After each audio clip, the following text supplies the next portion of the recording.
Alright guys, so here's kind of a cheap list that I put together. Obviously this is a piece of cardboard and I wrote down on it with Sharpie. So, a couple of things you're going to want to think about for a Subaru swap or an Ecotech swap. We'll get into the Ecotech here in a little bit. First up, do you want a turbo Subaru or non-turbo Subaru engine in your car? I'll tell you this right now, the turbos can be a little more complicated. It depends on your fabrication skills and what you want to do to your car. If you want to cut your car apart and you want to refab everything, great, go with the turbo. If you want a super simple, quick, the one Volkswagen that I swapped, I'll put a link in the description probably. I did a compilation video with pictures on the swap. That only took me about 2 weeks total to do the swap on. I had all the parts and everything, but yes, it was a little ghetto in some areas, but you know what? It works, and that's all that counts. Of course, I don't have that car anymore. But the other thing with that is, do you want to run a 2-liter? Do you want to run a 1.8? EJ18, EJ22, EJ20, EJ205, EJ20Y? You know, what kind of engine do you want to run? Displacement-wise, probably the 2.5 is going to be your best bet. I went with the 2-liter because it was cheaper. The EJ25 is a great motor. I would recommend it. But if you want a super simple swap, go with an EJ22. If you want a little more complicated, go with the EJ25 single cam engine. Because if you go with the single cam engine, it's a little bit more power. You get it closer to 160 horsepower. The EJ22 is 130-ish. And obviously you can hop them up and do whatever else, but with an NA engine you're probably not going to get much power. So if you want power and you're driven by power, go with a turbo. Second up, ground clearance. So I'm just going to show you on my car here, since I'm right next to it. There isn't much ground clearance under that engine. And here's the other thing I was talking about. So this area here is cut out primarily for this turbo right, come on, pick it up, the turbo is right here. So that needed clearance, especially at the wastegate right here, otherwise it would have hit. So that's something to think about too, is your simple little things that you wouldn't normally think about. You got to start looking at the bigger picture. So before you tear your car apart, make sure you kind of have an idea of what has to go where, measure things, measure a bunch. But the ground clearance is very important, because you don't want your oil pan 3 inches off the ground and hit a bump, and then there goes your oil pan, it tears it off, and you dump all your oil, potentially cause a wreck behind you and all that other fun stuff, and then you have to start over from scratch. So there are 2 things you can do with the ground clearance. You can run a 10-degree mount, which basically angles this engine and transmission up 10 degrees. Brings the nose of the transmission down, and the crank right there, the crank bolt, it brings that up. So essentially by doing that, you're getting the oil pan off the ground further. However, you have to take into consideration a few other things with that. But that would be a good option, and when you do that, your engine's going to sit a little higher, and this intake manifold is going to be a little closer to your firewall here. So keep that in mind. Mine, I'm just going to run the stock oil pan and the stock twin scroll headers. There's 2 tubes right here. I'm going to run that. I'm going to drop the front down as much as I can, so that there's some rake to the car, and that should get my oil pan off the ground a little bit as well. But you can order shortened oil pans. It's a place called Outfront Motorsports. They sell the shortened oil pans, or they sell a slab of metal and the pickups and stuff, because when you shorten your oil pan, you also have to shorten the pickup tube as well equally. So that can be kind of difficult. I've done it myself. It's easy for me, but might not be so easy for some of you out there. So keep that in mind,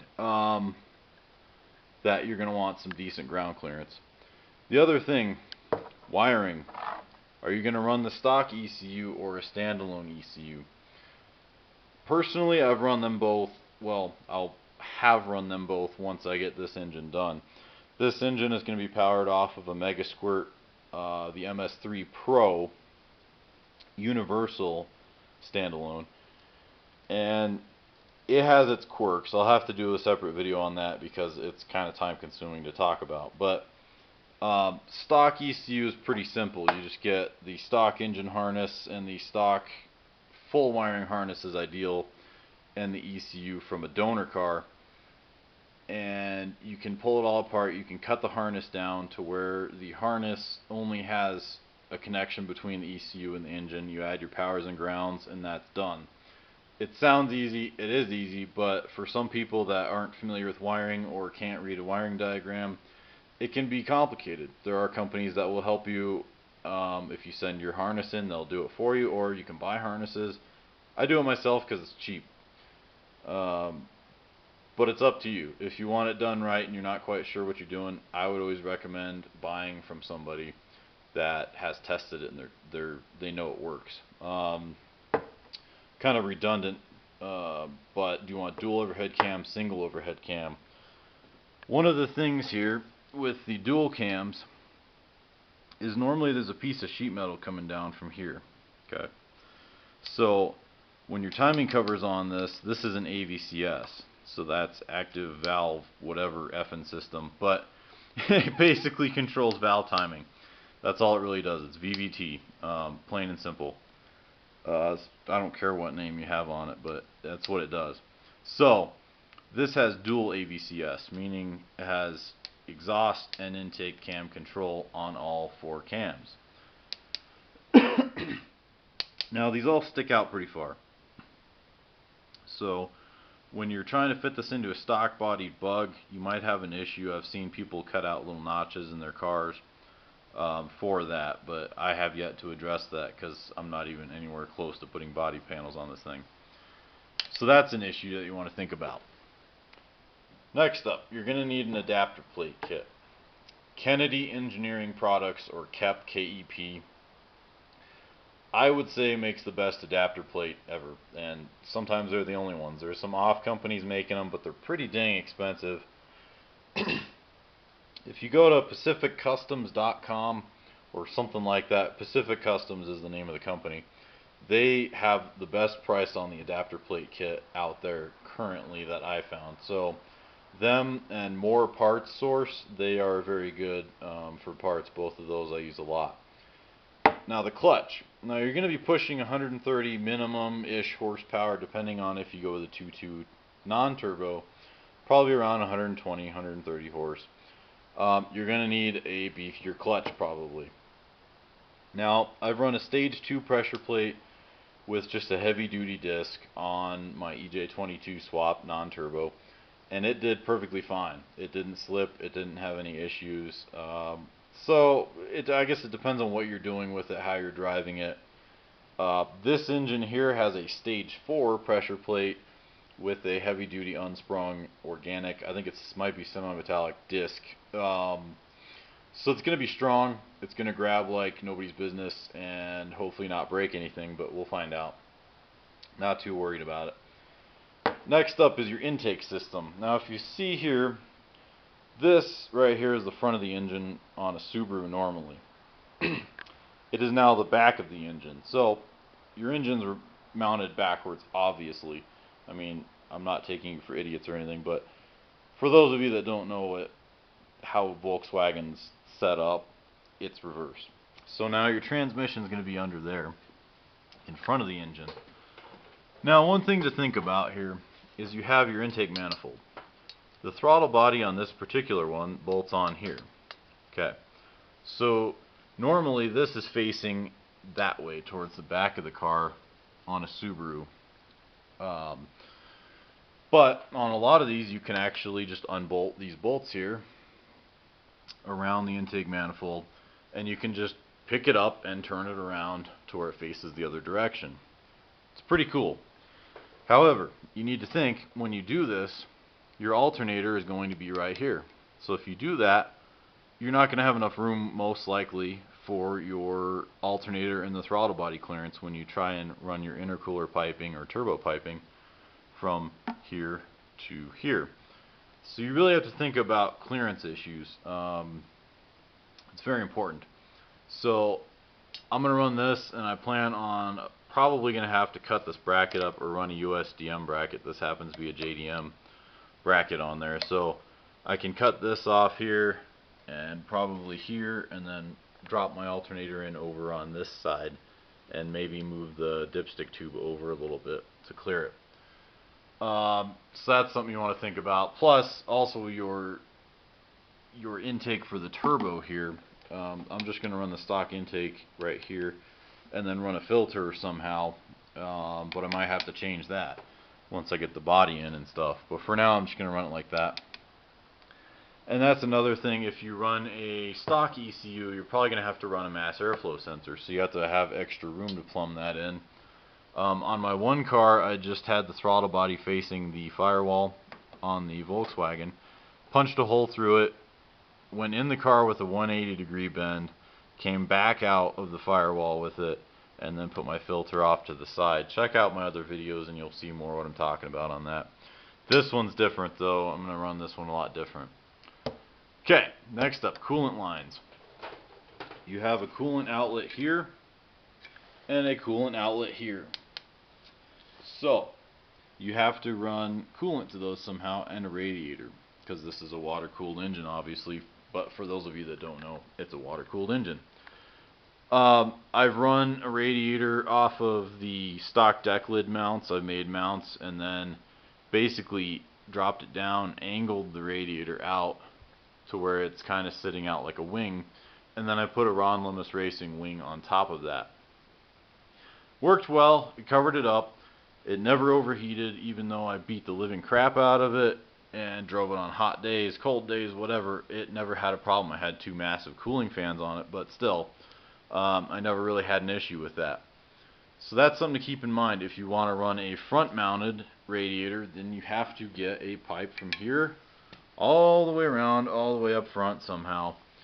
I'm planning on running my radiator in the front, so hopefully there's a video to follow on that. They also make, this is called the water crossover pipe. At least that's what I've always called it. And you can buy ones that have this sealed off here, and then this exit is on the back side of the engine back there, so that your inlet and exit for the radiator are on the same side of the car, and that can kind of help, but whatever. If you can fabricate, don't worry about it. You could also put the radiator in the car. I've seen them on the roof. I've seen them pretty much anywhere you could possibly think of, so just make sure you have proper cooling to your engine. Okay, so I covered that one, radiator location. Next up is fuel lines and the fuel pump.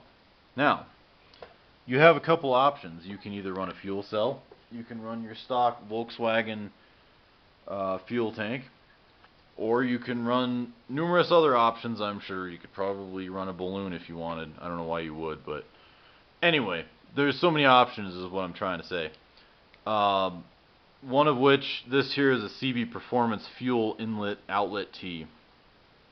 The threads up top here go into your stock Volkswagen tank. I mean, that's probably a really fine thread metric, whatever it is.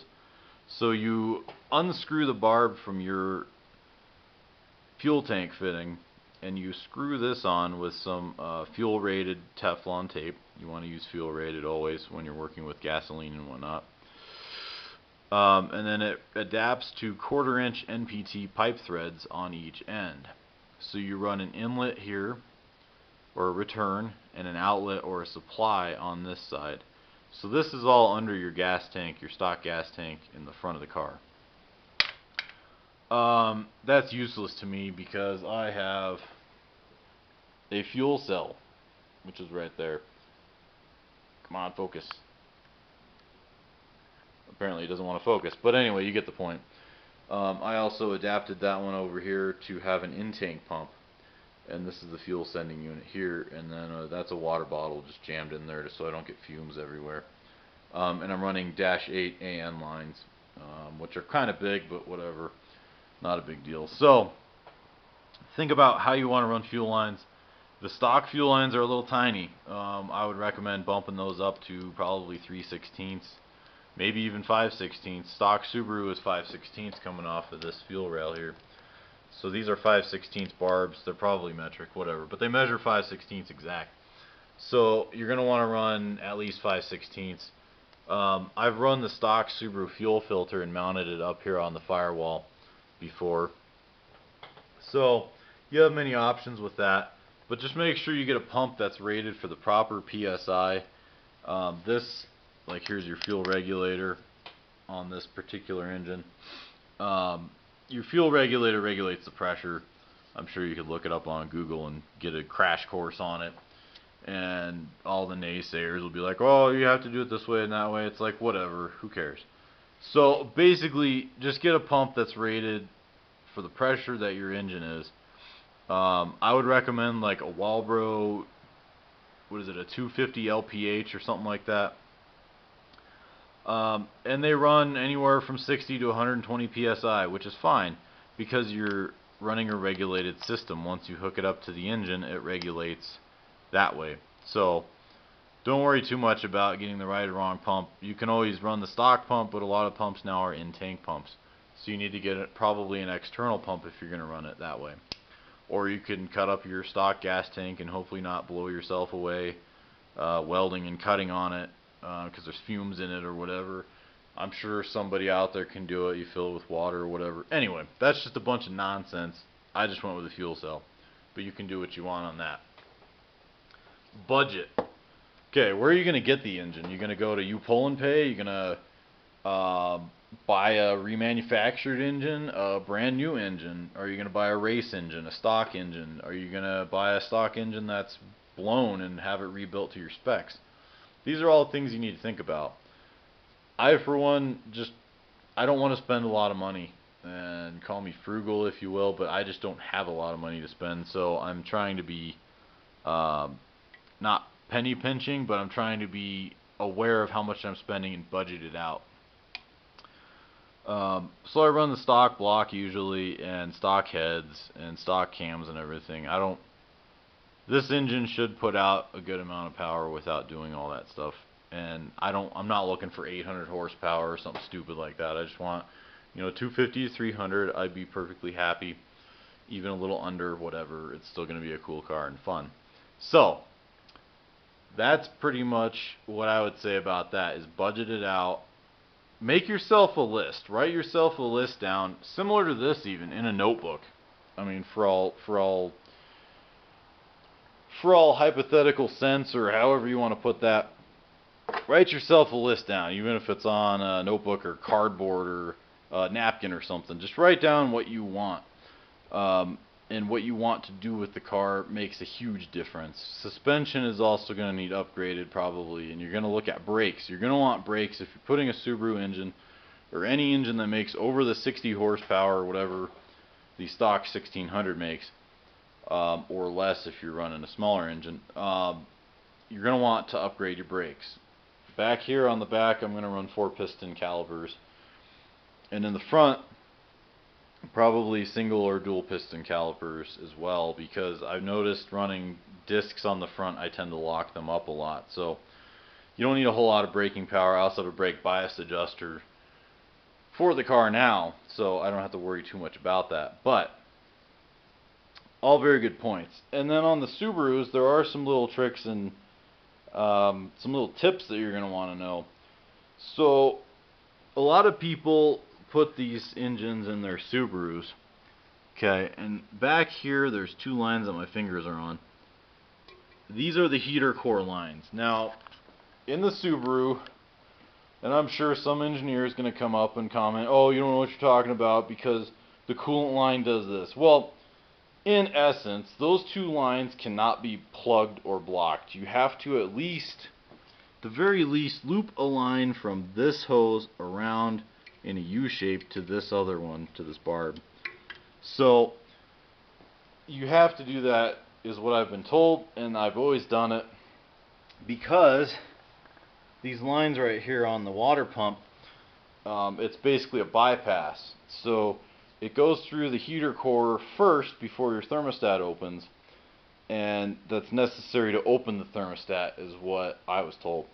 So you have to make sure that you do that. And then other things, my clutch right here, the clutch slave, you really can't see it. I need some light in here, but it's really close to the turbo, so you're going to be dealing with a lot of clearance issues and working out little problems. So just think about that. Now, this car used to have an Ecotech engine. It was a 2.2 liter Ecotech when it was the Baja. And this is the firewall here. Now, if you notice, this is the top. It steps in to the inside of the car, which is also apparent here. I had to cut this out and recess it about 1.25 inches to clear the engine. So the engine sits back a little further. Now, one thing I will say with the Ecotech engine, stupid airplane, sorry about the airplane flying by. I don't know why it's so freaking loud, but anyway.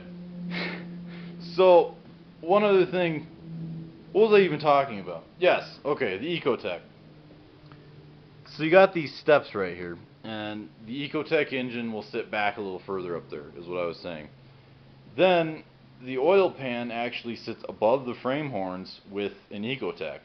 So you don't have to worry about clearance issues or anything like that, or exhaust, because your exhaust sits on the side of the engine, your intake sits on the other side of the engine. So nothing is below. However, the Ecotech sticks out really far past the Subaru engine, so you're going to have the engine sticking way out. So it's best suited to a Baja, but whatever, I'm sure you could work something out for a street car or whatever. One thing on the Ecotech, anybody looking to do an Ecotech swap needs to listen to this right now. Because one of the things you want to do on an Ecotech, are you listening? Good.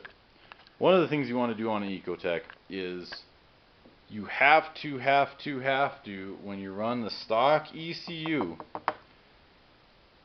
you have to send the ECU to a tuner, or I sent it to Alpha Fab Industries. You have to send it in and have the security function disabled on that ECU. Once you pull that ECU from the donor car and it's not talking to the 800 other stupid GM whatever computers, they're all serialized to each other. So if they don't talk to each other, it locks it out. So if you have an Ecotech swap running a stock ECU and you go to start the thing thinking you're going to hear it fire and you haven't done anything to that ECU, the ECU will not allow spark. So it'll be firing and firing and firing, or turning and turning and turning, but not firing the spark at all. So you have to have it security hacked. I believe on, what was it, Gas Monkey Garage, that show, Fast and Loud, they're running around like a bunch of idiots because they couldn't get the stock ECU to work or something. Well, it's probably because the security function wasn't deleted out of it. So, you know, if they don't know it, they're either doing it for the show, or who knows, you know, maybe they don't know that new modern cars have these VIN lockout things with security functions and all that other BS. Either way, you have to do that. So make sure that you do the standalone ECU if you're not gonna send your ECU in. Do a standalone. It's not too hard to wire. Stock ECU is really easy for the Ecotech. The Ecotech was a great engine. It didn't have a mass airflow sensor. It was all speed density, map sensor based, whatever. That engine was great. It purred like a kitten. It's in some of my other videos if you check it out. It's the Baja with the Ecotech in it. I also have a Baja with a Subaru engine in it.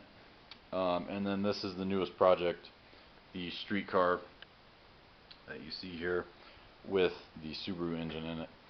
But these are all things that are very good to take into account, because if you don't ahead of time, you're just going to be sitting here with your thumb up your backside looking at stuff going, oh, how do I do this? Well, here's how you do it. Right here. You just need to think about these simple things here, and then review what I went over in the video. I don't claim to be an expert. I've just done a lot of these, and I've had to learn from experience what to do, what not to do. what kind of engines to use, what kind of engines not to use. If you run an AVCS engine, you're going to have to, control those cams. So are you going to run a stock ECU? Well, the stock ECU on these newer engines have a transponder key. So you have to have either the ECU hacked, or you have to have the dash cluster with the ignition from the donor car and the proper transponder key to run that car. There are ways around this as well. There's also transponder hacks and all that kind of stuff, but really think about what you want to do before you do it. I would recommend, I'm actually going to write this down here, pre-1996. Ah, my sign's falling. Son of a dick. Pre-1996. That's what you're going to want to run if you want the easiest Subaru swap ever. Pre-96 was OBD1. Okay. OBD1 wiring is light years easier than an OBD2. If you don't know what an OBD is, it's an onboard diagnostic port in cars, and it has to be within X amount of distance of your steering wheel and all that other crap. So, we're not going to worry about that because I would recommend a pre-96. This engine here is like an 04 to 06. But I don't care because I'm running a standalone ECU. So I don't really need to worry about any of that stuff. So, why aren't you focusing, camera? For heaven's sake. There we kind of go. But anyway, things to think about there. Sorry if I'm trying to talk fast and you can't follow me and you can't keep up and whatever, but I'm trying to do this quick so that you don't take 8 hours of your life to listen to this video and then go, oh, I already knew all that. Well, sorry if you do and crap, but whatever, you clicked on the video. But this will help people. I know it will, because these are probably the most asked questions I've ever had asked of me. How did you do that? Or how did you do this? So that should help you out. If there's any other questions you have about Subaru swapping or Ecotech swapping, feel free to comment below. Like my videos and subscribe if you like them. If you want to see more of this stuff, let me know. If you want to see more videos off in one direction or the other, let me know on that too. I just want to know what people want to see. I've done a lot of projects, so I have a lot of knowledge that people could tap into. So if you want, tap into it. If not, and you think you know freaking everything on the internet, don't bother commenting. Yeah, you.